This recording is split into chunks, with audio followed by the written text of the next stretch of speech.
Seventh month అయితే అలా జరిగిపోయింది. దాని తర్వాత ఎయిత్ మంత్ స్టార్ట్ అయిన తర్వాత నాకైతే లైట్‌గా పెయిన్స్ అట్లా అనీజీగా అనిపిస్తూ ఉండేదనమాట. ఇంతలోపు మా ఫ్రెండ్ అయితే ఒక అమ్మాయి కాల్ చేసింది. కాల్ చేస్తే తనకి సిమ్టమ్స్ అన్నీ చెప్తే తనంది, "నీకు బెడ్ టెస్ట్ చెప్తున్నా, నీకు ఖచ్చితంగా డెలివరీ అయిపోద్ది. ఇంకొక 4, 5 డేస్‌లో నీకు డెలివరీ అయిపోద్ది" అని అలా నన్నైతే బాగా భయపెట్టేసిందనమాట.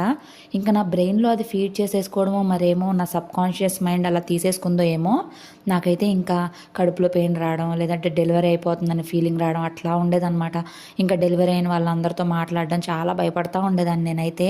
ఇంకా సడన్‌గా ఒక రోజైతే నాకు అప్పుడు 8th మంత్ వచ్చిన ఒక 20 డేస్ లోపే ఇంకా నాకైతే బాగా మేము పార్క్ అయితే వెళ్ళి వాకింగ్ అయితే చేసి వచ్చినాక కడుపంతా టైట్ అయిపోయినట్టు, బేబీ మూమెంట్స్ తెలియనట్టు అట్లాగా చాలా భయంగా అనిపించింది అనమాట.